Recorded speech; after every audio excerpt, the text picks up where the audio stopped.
And we're live. Hello, everybody. Nice. Hey there. Hi. Oh, hi. Hi, Freaking, Crippling why isn't Depression. this thing working? That's fine. Okay. Just kidding. Yeah, so we're streaming now. Yay! Sorry for the lack of a stream Alright. on Tuesday.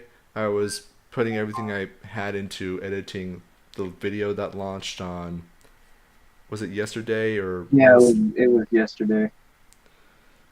Freaking, yeah, that took a really long time. So, anyways, yeah, we're here now, and we've got some. I don't know. How would you describe it? A collection of news stories, like always. I know, but what kinds of news stories? Juicy news stories. Juicy? Yeah. I mean, the first story what we're going to talk about. I mean, yeah, just casually on Google, just there, and it's important. And Alright. should I say what it is? Oh, by all Who wants means, to? introduce it. Apparently, police have been casually colluding with a far right extremist, quote unquote. The And Proud Boys, specifically. So, whatever you make of that. yeah, So, basically, what's been going on is that several text messages between one of the leaders of the Proud Boys and I believe the chief of the Rapid Response Unit of Oregon Police Department have been caught exchanging some very friendly text messages between each other. And of course, the two clearly have a very strong rapport. Now, that in and of itself is very suspicious. I mean, one could argue that it's actually not really much of a problem, but when you have text messages explaining that it's not like that, there's no reason to execute an arrest on an arrest warrant. Well, no, I mean, like, in those text messages, the organizer of the Proud Boys is directly instructing the officer, giving him tips how to do his job, like who to go after, And you can also what to find do. one of the text messages that's one of the text messages that's going to show up frequently in that article. Well, not that article. In the article is that the police chief, police officer, police. What would be the term? What would the term be? Well, he I was their chief of police, so It was the chief of police of the Rapid he was Response Unit important. specifically. Or their captain, whatever. I'm fucking too tired right now. So Well, I can't think right now. It takes a few minutes for my brain to boot up. But anyways, the police captain I has just said don't care. that. Right? So the police captain has told him it's just like we have no reason to execute on a some warrant and giving even him tips for how to avoid arrest. Mostly like what happened is that the leader of the Proud Boys has an assistant. He's a police lieutenant. I just pulled up the article now. Excellent. So the lieutenant, or rather the leader of the Proud Boys, has an assistant who might be getting in trouble with police because he brawls with Antifa a lot. Okay, well the point is that this confirms essentially this isn't something which I've really mentioned before because I had considered I'd done what I should have never done, but I keep doing in these sort of situations, which is I give these people these groups or these actors involved in highly charged situations like this the benefit of the doubt. We already know that Antifa, like we have it documented that there are politicians, mayors, and police departments which simply won't do anything when Antifa is rioting.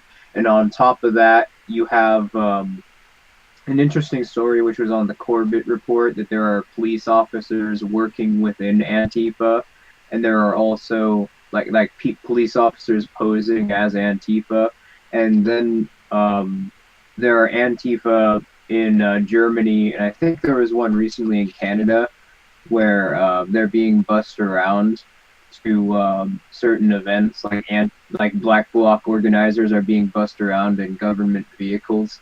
So we've known that they were doing this at least with Antifa, but I figured, hey, well, there's no evidence that Prayer, Proud Boys, or whatever the fuck that one was in Charlottesville are being organized by the state. Well, now we have proof that they're being organized by the state too. So that's what's happening right now. These two groups are set up by the state, and they're having these events are little proxy battles designed to get our attention. Make no mistake, like the alt-right, Antifa, they don't even represent 0.1% of what people actually believe. They're nobody. Yeah. They're nothing. Their ideas make no sense, and I think even the most brain-addled of government-indoctrinated idiots in this country understand that. Well, I don't think, you're fully, well, I think you may be comprehending this, but what's happening right now, this political climate, at least the normalization of violence, that's being manufactured by the state. We have proof of that now, hard proof.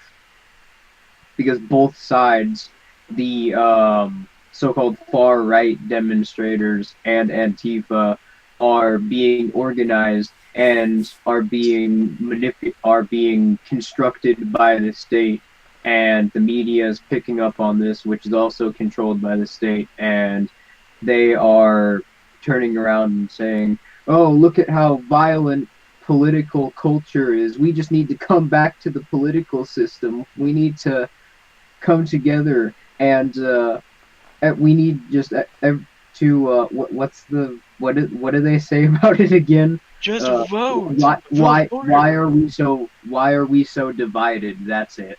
Why are we so divided? Well, why are we so divided? Well, the state keeps trying to divide us. Every time people start to realize, like, hey, you know what, we actually have a lot of crap in common, suddenly some new riot breaks out. And I think it's very convenient that right about the time when everyone starts becoming disenfranchised with the political system, Antifa all of a sudden becomes incredibly prevalent, and so do their so-called alt-right counterparts.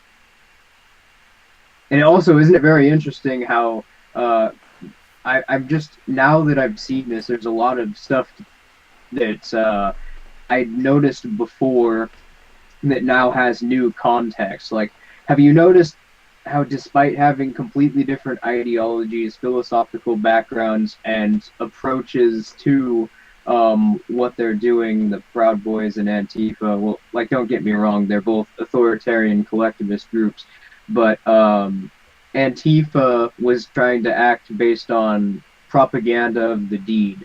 So they, if we were to take them at face value, everything that they did, they would be attacking symbols of capitalism and the state. But these so-called alt-right groups, they're attacking, they're attacking symbols of progressivism or whatever. Well, I mean, they're both carrying out, like, they're both attacking each other, though, and they're both carrying out their rioting in the exact same fashion. Like Antifa, they all use blunt objects. Like, isn't it just very strange how it never actually, like, despite how much these groups absolutely fucking hate each other and how much they hate the system, there've never been any, like, bombs or shootings that have gone off during one of these riots. It's always cheap shit like poles and firecrackers and stuff. Now it looks very controlled. Like the way that it now with this, it seems like it's just being controlled, like enough to outrage people, but not enough to like spark a civil war, basically. Yeah. This reminds me of something. You remember when Steven Crowder made a big deal about infiltrating Antifa? Yeah.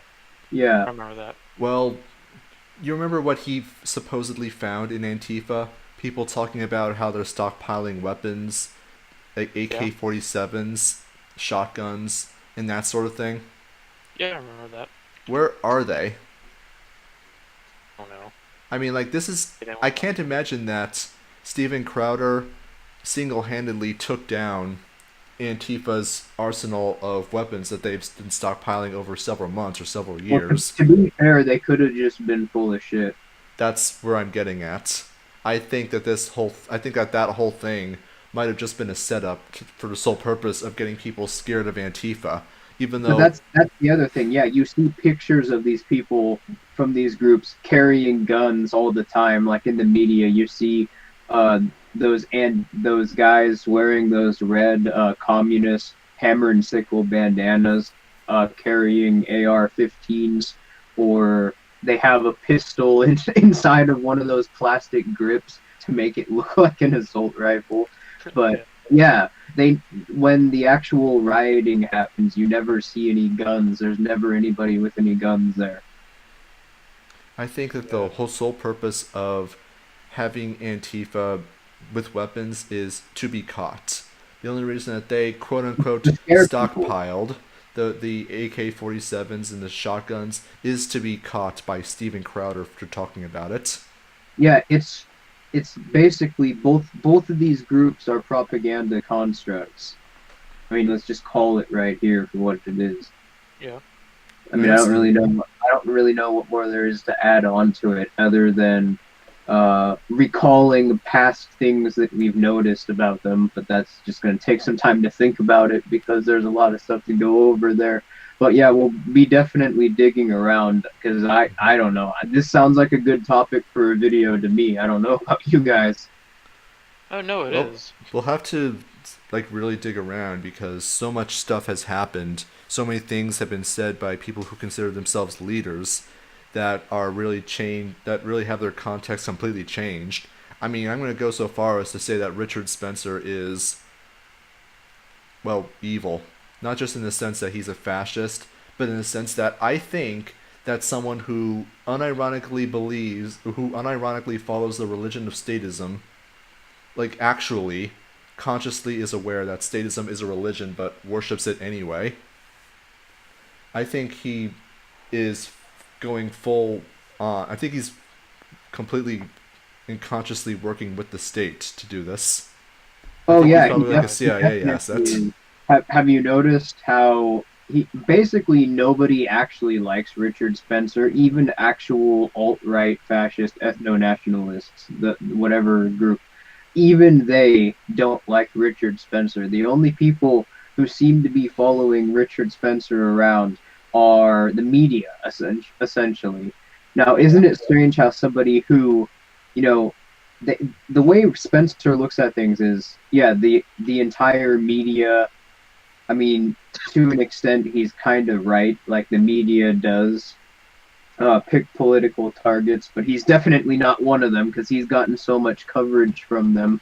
They and he just willingly goes to them and gives them all this footage, like that "Hail Trump, Hail Our Leader" video. Like I am 100% convinced that he's a state actor. Like especially for somebody who thinks that Jews have so much influence in the media. Like if we were looking at things from the way he looks at things, I mean if there was a Jew in the media who wanted his dick sucked, then Spencer's on his knees.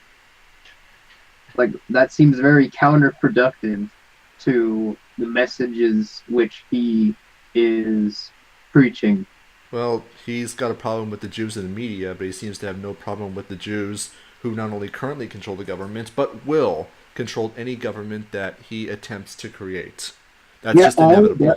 everything he does, though, the media is always there, and they're always demonizing him and anyone else who Antifa and the media claim to be under that alt-right umbrella, which is basically anybody who's not in the political system, because you'll take note that the like a lot of people try to say that it's just a Democrat or so-called left-wing bias in the media, but no, you'll notice that they cozy up to certain Republicans and people who fancy themselves as being on the political right, so to speak, as well, and so it's not just a left wing bias. It's a whoever works in the state's interest bias. Yeah. Well, that completely explains why it is that John McCain could basically get on mainstream media like on a daily basis up until he died. Yeah. Anybody remember Now, that? now, I'm not I don't. suggesting that Trump is working against the state's interest. You have to remember that he is the president of the United States, and currently the CIA controls the media, and he has direct control of the CIA. So, kind of gets your noggin jogging. No, that's definitely done as a propaganda effort, as a form of misdirection to try and make people think that Trump is anti-establishment, countercultural, to try and lure people back into the political system as well. This is I probably mean, the reason for the existence of quote unquote political outsiders at all. I mean, how many people who would consider themselves progressives, liberals, generally on the quote unquote left, were brought back into the political system because of Alexandria Occasional-Cortex? Well, I don't. they never really left their that countercultural phase. I mean, they were still supporting Bernie Sanders when they were still supporting communism. So Yeah, I they mean, just fair found. enough. I'm just like how many of them didn't even want to vote for the I mean, Democrat anymore. they still believe in the political system, and they still believe in the mythologies of the state. It's completely unsurprising that someone like Alexandria Ocasio-Cortez, who uses all the lingo and gets the Republicans and so-called right wing all worked up, would gather the attention of these so-called disenfranchised people and get them back into the mainstream partyarchy, because they never really left. And yeah, it really is just lingo, because like since Alexandria Ocasio-Cortez has been in the House, she hasn't really like gone through on any of the more, like, aside from the Green New Deal, she's started to walk back on a lot of stuff. Yeah. So I was going to say like Trump being anti-establishment. It's funny because throughout his presidency so far, he hasn't built the wall. He banned bump stocks. There are yeah, countries actually how the fuck gotten. is he any? How the fuck he's just like a worse Obama, just using their reasoning. He's like a worse Obama. He's killed more people in just the last 2 years in drone strikes than Bush did in his entire presidency and at least half of Obama's presidency. He has increased the amount of regulations on the economy by several thousand, and he, despite claiming every day it's like 200 new federal regulations, despite claiming that there are none being put on. Like, that's he's apparently the president of deregulation. Like, what the fuck even? Well, And yeah, remember, he had like this very minor tax cut, like couple percent, but he's increasing spending so much that it doesn't even really matter. well, remember, It's just implied taxation in the future. well, remember one of the goals of the quote unquote tax cut was for it to be revenue neutral.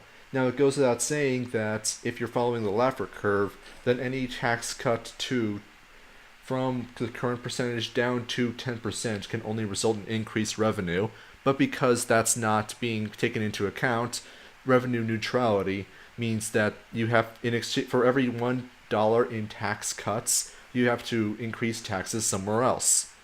Right. The only thing it really did was cut income taxes a tiny amount for a certain number of amount of people, but in exchange, like certain caps on deductions were reduced. So they basically just shuffled the deck chairs on the Titanic, and I do You mean know the what? Titanic You because know Well, what's guess yeah, what's that funny sinking? that that on top of the spending, which has been going on, the insane amount of spending, which is going to have to result in future taxation. here's something that I was thinking about because I heard people on the radio on my way to school this week talking about how Trump is doing tax cuts on the rich while everyone else is just getting fucked over. But at the same time, I'm thinking, hey, what about those tariffs that I've been hearing about in the news? I don't know, but could there possibly some sort of correlation with that? It's interesting how Democrats in general, progressives, the liberal media in general, don't ever harken on about tariffs. I mean, it would be absolutely hypocritical for them to say that they're free traders, but still, if they wanted to make Trump look bad, all they'd have to do is go up to farmers and get interview after interview after interview about how increasing the cost of steel has made their lives worse, It's because they advocate for tariffs too, pretty much. which, by the way, that's another hilarious contradiction which I've noticed with progressive economics and government policy in general. That increasing taxation can disincentivize spending, disincentivize spending in certain industries, but increasing the cost of production through other regulations or taxes can also increase spending and activity in that market. Like for example, the minimum wage debate versus carbon taxes. Same exact proposal, but they're claiming two different things will happen. Sounds about right. Yeah. What two different things are they claiming? Well, they're claiming that carbon taxes will disincentivize spending on vehicles because people won't be able to afford it. But they're also claiming that raising the minimum wage will increase employment because and give people more money because potatoes. Oh, that's what's even funnier is I'm pretty sure you've heard some of the economic arguments for cap and trade back when that was being debated around 2013, 2014. Yeah, that's even funnier. The way it was supposed to work for those of you unfamiliar with it is that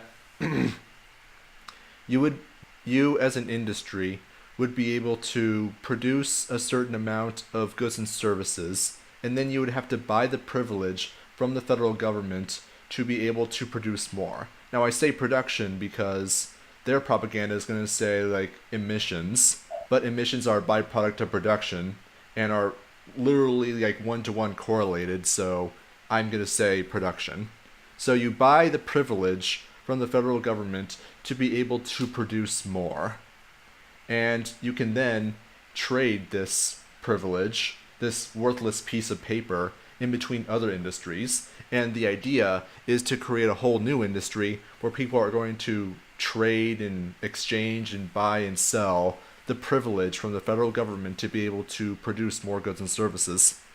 Well, no, it's pretty obvious that's just going to create artificial scarcity. And a lot like patenting, it's also going to be used for political expedience based on which company has the closest ties to the state and does more for the state.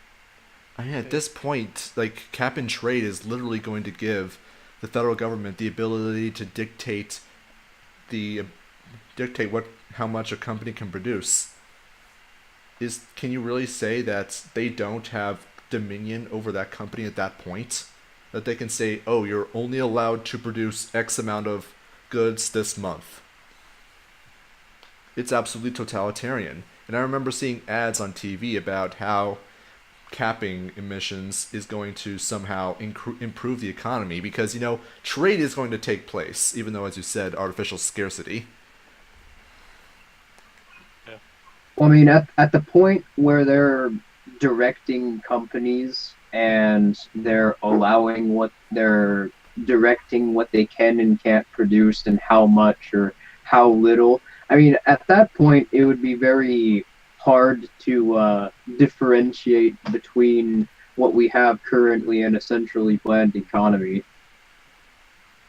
Well, that's the direction that every state, I think, inevitably moves towards. Well, the difference at that point is just that entrepreneurial speculation exists, but they're gonna come after that pretty soon, after cap and trade Well, and all these other regulations. So I think the last of the Fohegans, Elizabeth Warren, has proposed a wealth tax, so they're already starting to go after that. Oh boy.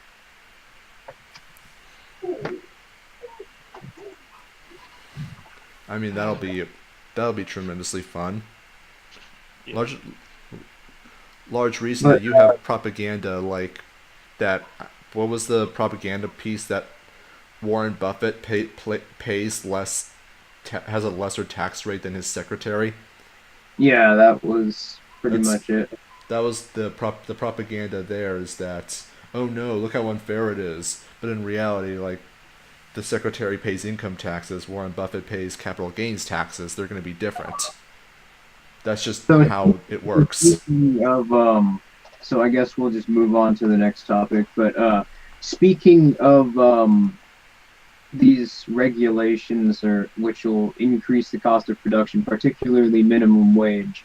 So in New York City, they have a $15 minimum wage now. There are some cities which have a $15 minimum wage, and the New York Times created a hilarious but also absolutely fucking infuriating propaganda piece titled, I'm just going to read the title for you.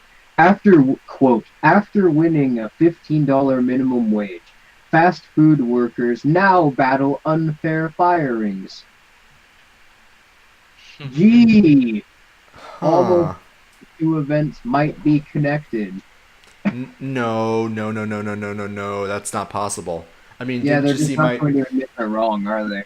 Didn't Never you? going to admit they're wrong. So didn't you see my $1 million minimum wage video? I mean, if you Yeah. give people $15 billion an hour in minimum wage, they're just going to spend that money back into the economy. So this can only help people, right? That people are never fired because their wages increase. But there's no proof that Yeah, increasing that's the why wage. this propaganda piece just absolutely fucking pisses me off. Is that they have to know at this point, because right as it started happening, now they're saying, oh, they had absolutely no sense of self awareness. They're just saying, oh, well, did we do that? No, we didn't do that. It had to have just been greedy business owners, because there could literally be no other reason. Hmm. Yeah, No other reason, even though they're disincentivized from doing that without the artificial costs. this actually makes me sad. You see, when I turned 21, my dad took me out to New York City for to celebrate the day I turned legal drinking age, just to see, like, try to figure out, like, what kind of alcohol I would be able to enjoy. Which, spoiler alert, was none of it, but I mean, it was still a fantastic experience. I went to a wonderful steak restaurant, just had a fantastic filet mignon. It was an amazing thing. That sounds fun. It was absolutely fantastic. And with a $15 minimum wage, I'm actually not sure if anyone's going to be able to do that ever again. I mean, I remember in Seattle when they got a $15 minimum wage, their restaurant industry just absolutely cratered.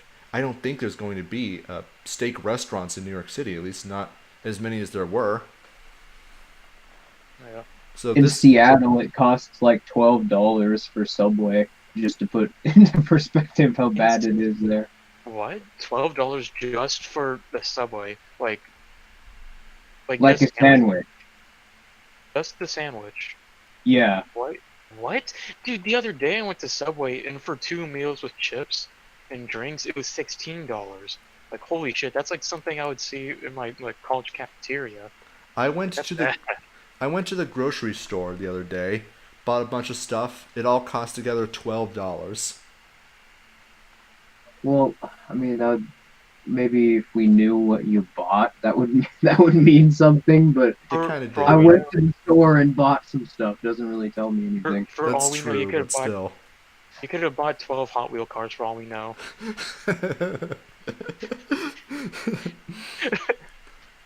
Hey, what? They're awesome. yeah, let's Hot see. I Wheels got some. beat that. I think I'm gonna not mention my grocery list on stream. I assumed you weren't going to. No, You just bought a bunch of lizard food. basically a whole bunch of feeder mice.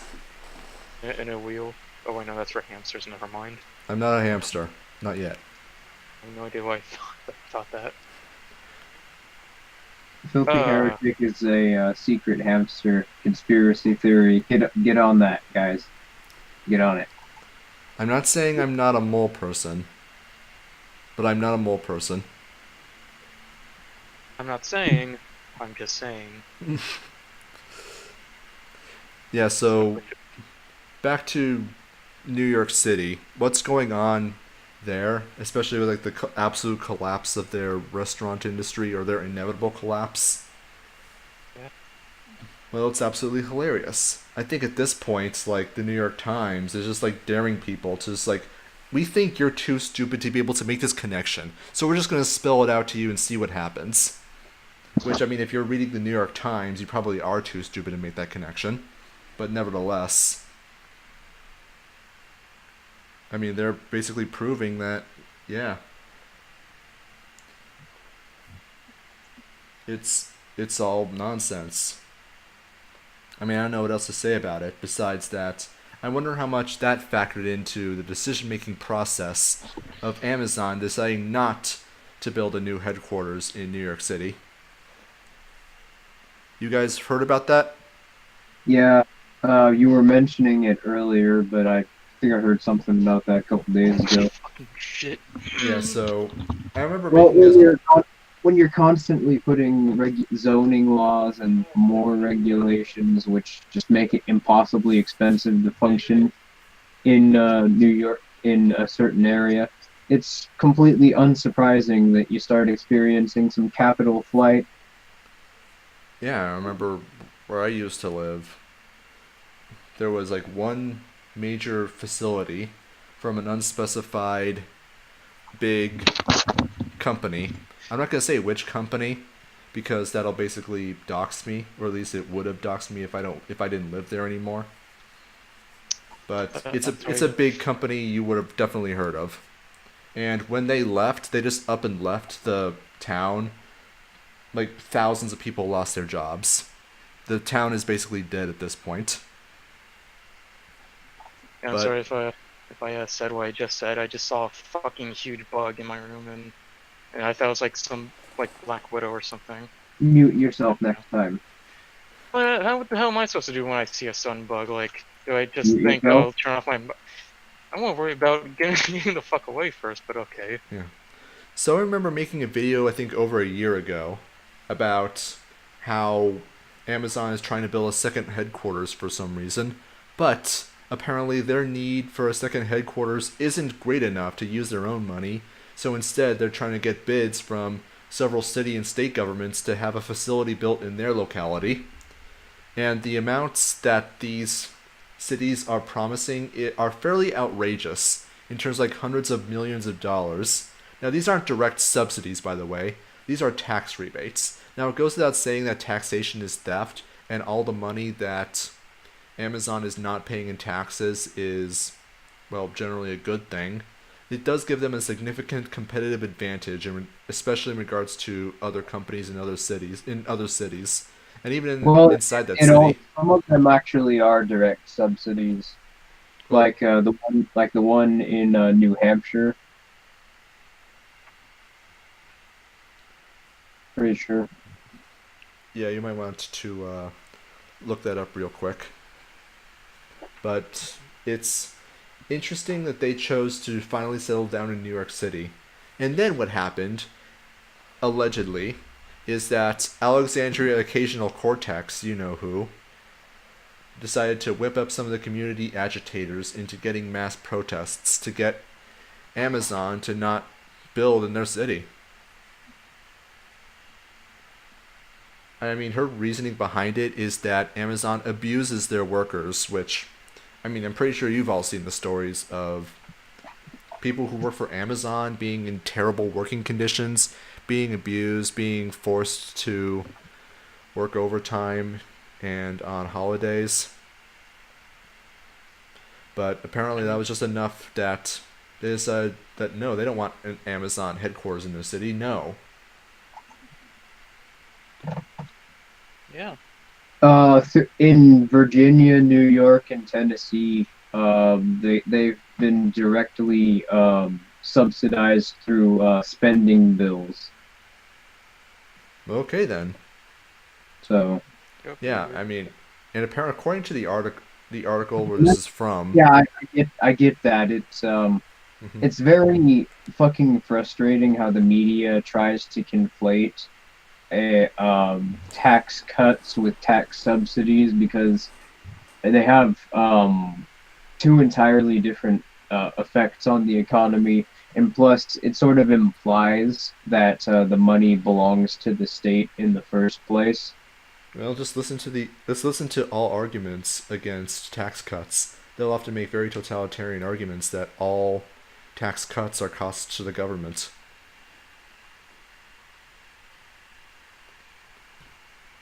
Oh well.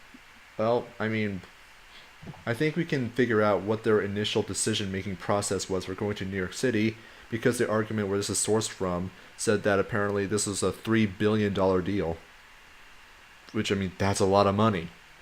Now, when Amazon up and left, there's also the mayor, uh, Bill de Blasio, came out of the woodworks and decided to chide, criticize, and otherwise just belittle Amazon for not wanting to be abused in the city.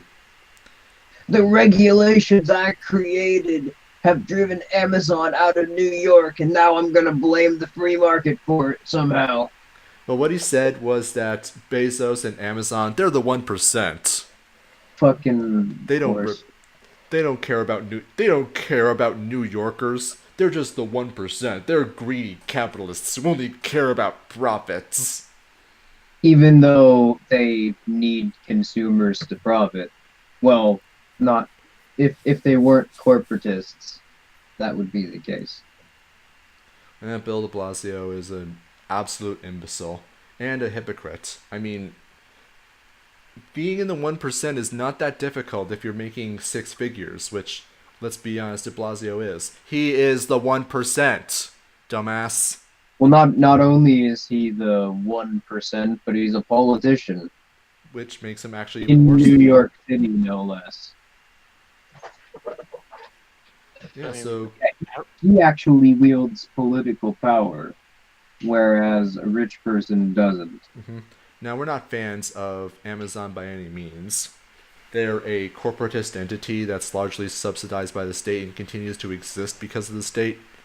But the response from progressives in regards to Amazon chasing Amazon out of New York City and then blaming Amazon for being chased out of New York City, I think it's absolutely hilarious.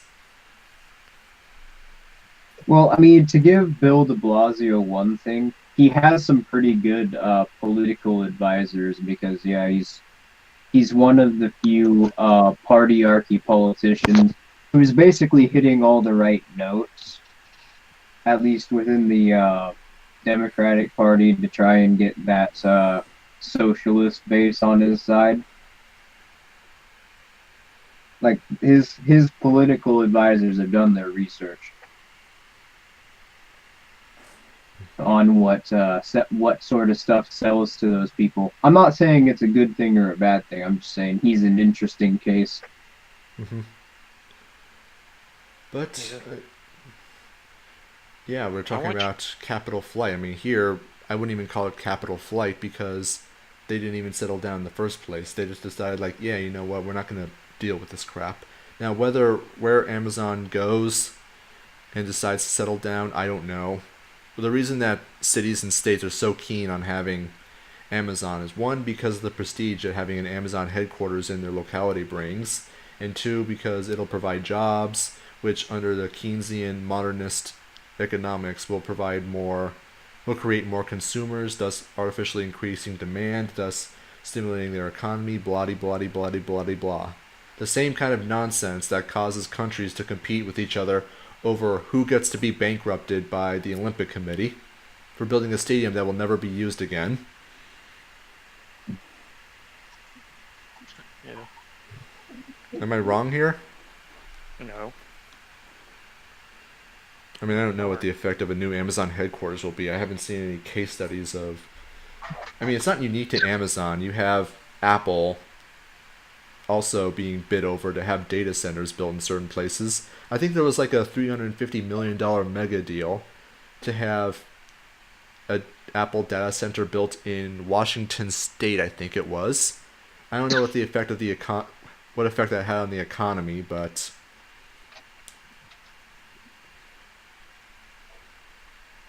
yeah.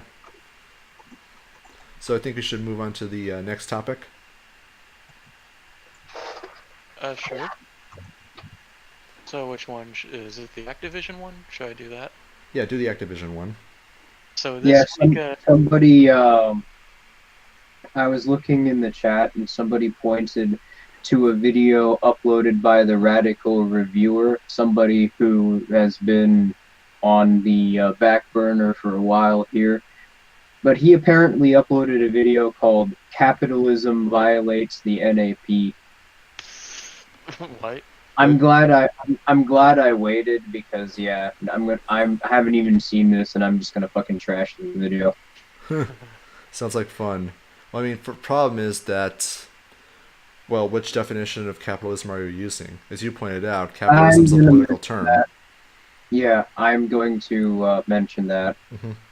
A radical reviewer is one of those Marxists LARPing as an anarchist, so he's probably so you know what he's talking about.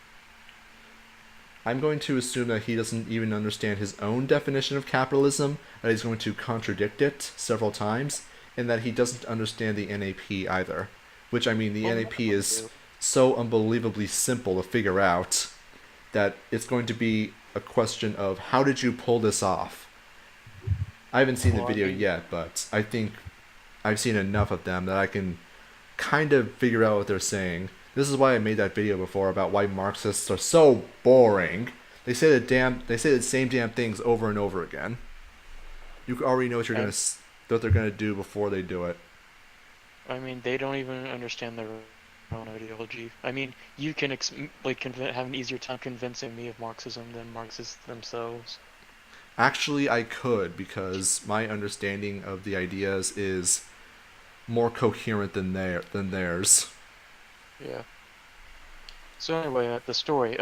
So Activision, for this week, they reach highest, like what, record high profits, but then they lay off 800 employees, like from like Blizzard or its other companies that Clearly, and that's subsidiaries. something which has been going across the entire gaming industry lately. It's clearly, a job bubble bursting, as a result of the fact that that entire industry is basically built on a house of cards right now because most of the major AAA publishers are heavily subsidized by the government and it's just completely stagnating right now.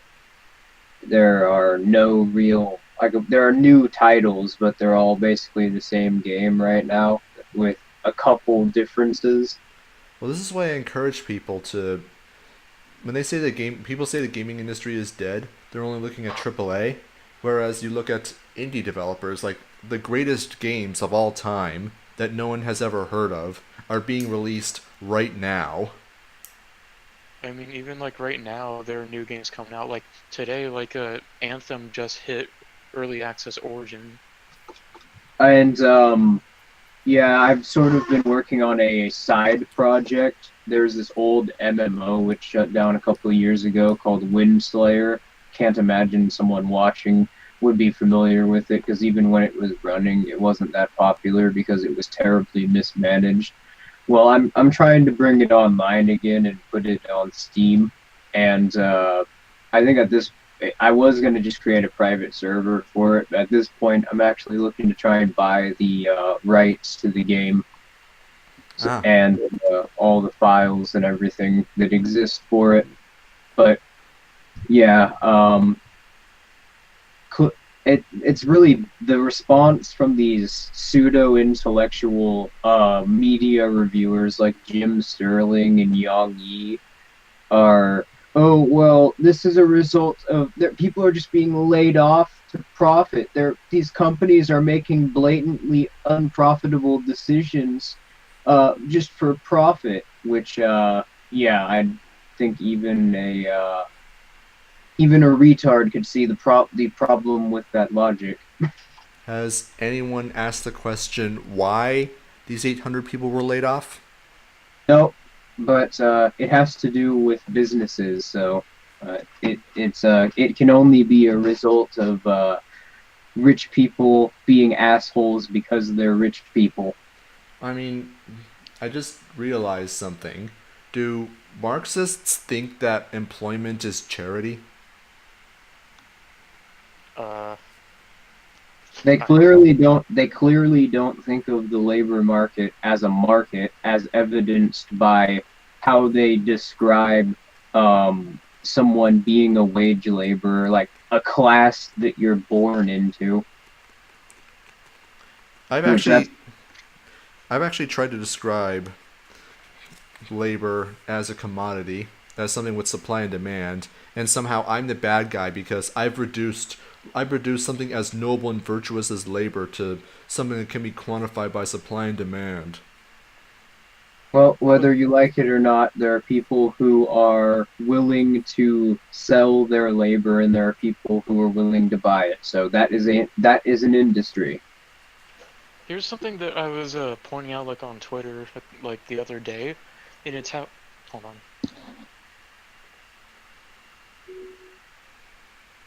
You don't remember what you I'm said? sorry. I'm sorry. No, I had to shut off my mic for a moment. Someone came in. I'm sorry about that. But I was pointing out online that for like over the past 10 years, like gamers back then have basically done a 180 on all their positions.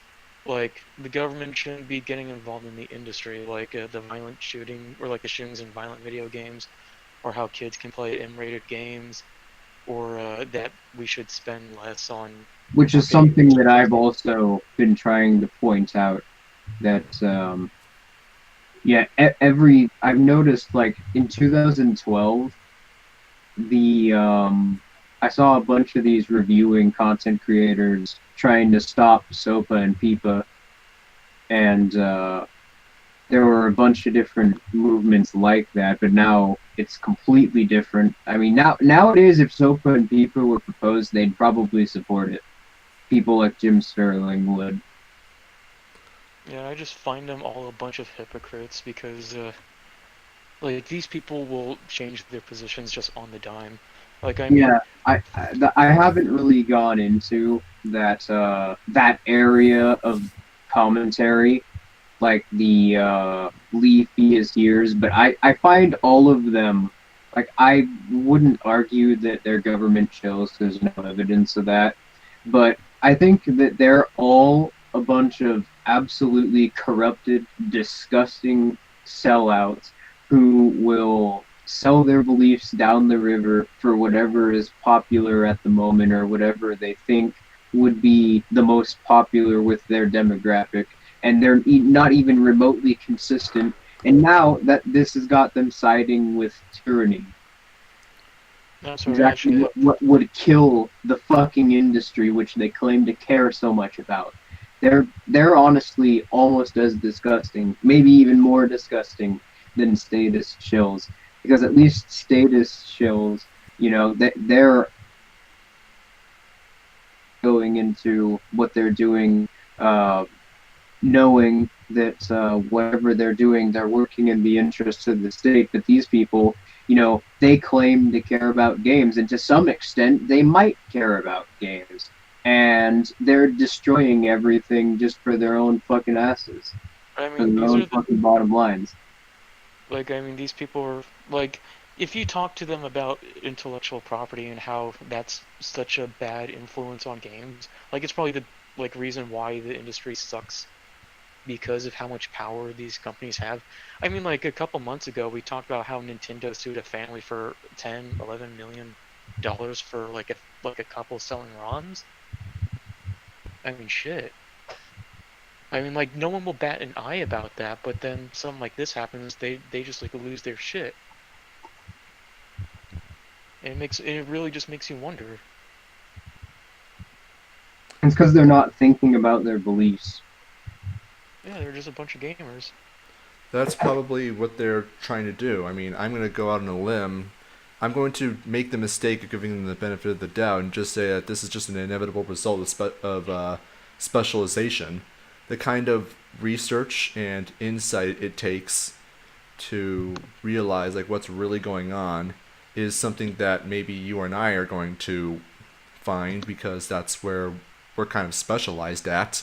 Whereas someone who's following gaming news, gaming journalism, gaming in general, makes their living off of reviewing new games, they're probably what they're spending all their time doing. They're not really doing much of the thinking or taking their ideas to a logical conclusion. It's just a question of specialization. Unfortunately, their specialization has is largely influenced by the fact that they've been probably been indoctrinated in government schools. So naturally, they'll default to, oh, government fix this, government please fix that, government please enslave me to solve my problems.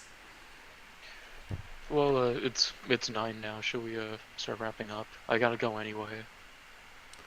Uh, Well, I was just going to mention on this, yeah, go ahead and look out for Windslayer development updates on that. Not really developing anything. I mean, now I'm not even certain what we're going to be doing here with that project, but yeah, within the next year or so, that there should like at least be some sort of development with that.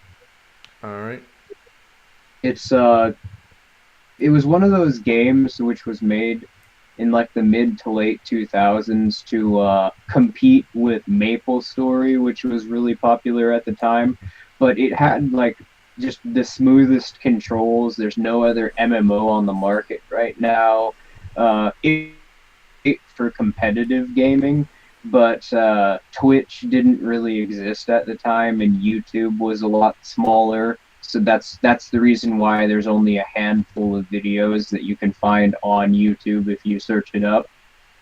But yeah, I plus on top of that, the publishers severely mishandled it. They did absolutely no advertising for it, and they very rarely updated it with new content. In fact, I don't think they did at all. So I mean, I know what they did wrong, and if I can get the rights to it, then I'm definitely going to bring this thing back online. Anybody is interested in spreading the word, that would be greatly appreciated because yeah, the community which the game had is small but dedicated, and they've been sort of dormant for the last 3 to 4 years because yeah, the game's been offline since like 2012, and nobody's really done anything in terms of making a private server. But yeah, if you start spreading it around, I'm sure they'll sprout back up. Yeah. Although I do think I can help in one aspect. Namely, that is, you want to get it through Steam, right? Yeah, Their process is through Steam Greenlight, which once you get it greenlit, you can basically put as many games as you want on it on your account. So if you have the game hosted through my account, which I already have a game greenlit, you can bypass that process completely. All right. Yeah. Yeah, I mean, I wish there were more things to talk about this stream. But we were gonna talk about what was it? The Chicago shooting, but that story hasn't really developed yet. I was thinking more along the lines of that Venezuela roadblock. Oh, sure, you can mention that. Sure, we only have like 5 minutes left in the stream, but we can talk about that. So basically, what happened? I think it was like last week. We were going to talk about it on Tuesday, but we ended up not doing a stream that day. Was that there's videos going around the news about a week ago that Maduro had his military make these roadblocks along a major thoroughway. The problem is that the roadblock is very shoddily put together. It basically consists of three containers with a fence, like some temporary fence. I mean, that's going to stop traffic for sure, but it's kind of half-assed. The problem is that it's half-assed. I mean, you can see that just getting traffic around the roadblock wouldn't be terribly difficult. I mean, yeah, you have to cross a forest and a river, but could be done. You could also, fly over the roadblock or build a ramp over it if you're so dedicated. I mean, when I first encountered it, it didn't make any sense to me why Maduro would deliberately try to stop traffic from Colombia, unless it's to stop foreign aid. But then some more stories came out about, or trying to explain like what's really going on, and several points that are to be considered. First off, the United States has a long history of using foreign aid as a cover for trafficking weapons, drugs, and all sorts of other illicit goods for rebel groups. So U.S. might be bringing in foreign aid, and then smuggled in the crates are going to be weapons for the anti-Maduro groups. Secondly, that the Red Cross and the United Nations have actually warned the United States against bringing in foreign aid because they would see it as a huge publicity stunt. Yeah, I mean, we've gone into great detail into the past as to how NGO proxy groups are used to manufacture regime change at indirectly, but they are being funded and working for the U.S. government, essentially. And this whole thing just completely reeked of absolute abject nonsense to me. I mean, it doesn't make any sense that Maduro would shut off supplies to his own country, which is largely what's keeping the population alive. All it would do is agitate them even further. But no, it actually makes perfect sense. All right, so Yeah, I think we gotta get going. all right. Well, I'm esoterically free, and I'm going to be going after the radical reviewer, I guess, in the next few days. So Yeah, sounds exciting. I've got 3 videos planned out. I don't know if I should mention them on stream, but yeah, keep an eye out for that. Anyways, see you next time. Bye.